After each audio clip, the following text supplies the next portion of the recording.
ఛాందోగ్యోపనిషత్తు ఆకాశ విద్యను పేర్కొంది. ఉపనిషత్తులో ఈ విద్యా ప్రస్తావం చాలా చమత్కారంగా సాగుతుంది. ఎంత తెలిసినా తెలియాల్సింది ఇంకా ఎంతో ఉన్నదని, ఏ మనిషి పరిపూర్ణుడు కాడని, నిరహంకారంగా తెలుసుకోవాలన్న ఆసక్తితో తెలుసుకుంటూనే ఉండాలని ఈ ప్రస్తావన సూచిస్తుంది. ఓమారు శిలకుడు, దాల్భ్యుడు, ప్రవాహనుడు అని ఓ ముగ్గురు ఒకచోట చేరారు. ముగ్గురు స్నేహితులు, కలిసి చదువుకున్నవారేమో కూడాను. వారిలో శిలక దాల్భ్యులు బ్రాహ్మణులు, ఋషులు, ప్రవాహనుడు రాజర్షిని. ముగ్గురు సామసంబంధమైన ఉద్గీత విజ్ఞానంలో, ప్రణవోపాసనలో ఆరితేరినవారు. మనం ముగ్గురం ఉద్గీత విజ్ఞానాన్ని గురించి తెలుసుకున్నాం, బాగుంది. కానీ అందులో బాగా నిపుణులం కావాలి. అంచేత మనకు తెలిసిన దాన్ని గట్టి చేసుకునేందుకు కాస్త చర్చ చేసుకుందాం అనుకున్నారు.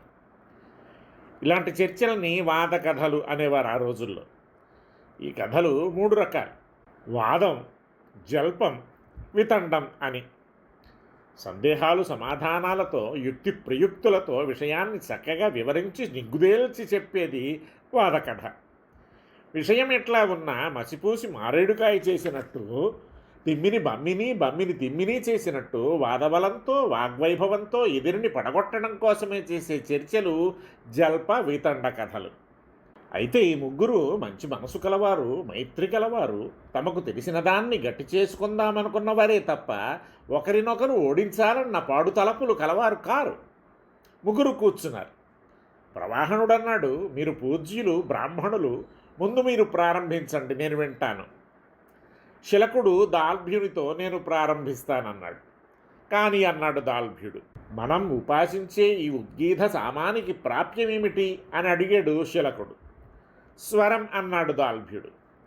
ఆ స్వరానికి ప్రాప్యం ప్రాణం, ప్రాణానికి ప్రాప్యం అన్నం, అన్నానికి ప్రాప్యం జలం, జలానికి ప్రాప్యం స్వర్గం.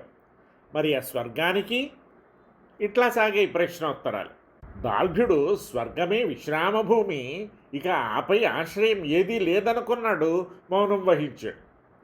అప్పుడు శిలకుడు, వాదకథలలో అయుక్తార్థాలు పలకూడదు, తెలిసిన వారుంటే చాలా చిక్కు, శపిస్తారు కూడాను. మనం మిత్రులం కనుక ఇబ్బంది లేదనుకో. విను, స్వర్గానికి కూడా ఆశ్రయం ఉంది సుమా అన్నాడు. అట్లాగా? అయితే అది నాకు తెలియదు సుమా, ఒప్పుకుంటున్నాను. అదేదో నువ్వే చెప్పి పుణ్యం కట్టుకోవాలి మరి అన్నాడు దాల్భ్యుడు. అప్పుడు శిలకుడు అంటున్నాడు, స్వర్గానికి ఆశ్రయం భూలోకమేనయ్యా. యాగ దాన హోమాదుల ద్వారా భూలోకం వల్లనే స్వర్గానికి బలం చేకూరుతుంది కదా. అయితే మరి ఆ భూలోకానికి ప్రాప్యమేమిటి అడిగాడు దాల్భ్యుడు. భూలోకమే సామగతి విశ్రామభూమి అనుకున్నాడు శిలకుడు. ఆపై మరోటేముందో చెప్పలేకపోయాడు. వెనక శిలకుడు దాల్భ్యుణ్ణి మందలించినట్టే శిలకుణ్ణి మందలించాడు ప్రవాహనుడు తాను కల్పించుకొని. అయితే ఈ భూలోకానికి ప్రాప్యం ఏమిటో నువ్వే చెప్పాలి, మాకు తెలియదన్నాడు శిలకుడు ప్రవాహనుడితో. అప్పుడు ప్రవాహనుడన్నాడు, ఆకాశం అని. సర్వాణి హవా ఇమాని భూతాన్ని ఆకాశాదేవ సముత్పద్యంతే, ఆకాశం ప్రత్యస్తం యంతి, ఆకాశో హ్యేవై భోజ్యాయాన్ ఆకాశపరాయణం.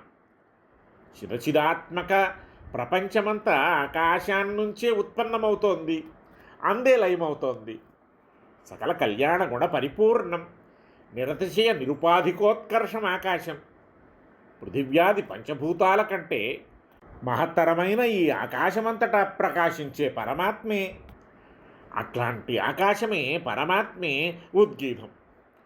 ఉద్గీతమంది ఇట్టి పరమాత్మ దృష్టి కలిగి ఉద్గీతాన్ని ఉపాసిస్తే జీవుడు పరమాత్మ గుణాలను పొంది, అనగా ఆయన సాయుధ్యాన్ని పొంది ఆయన లోకాలలో తాను విహరిస్తాడు.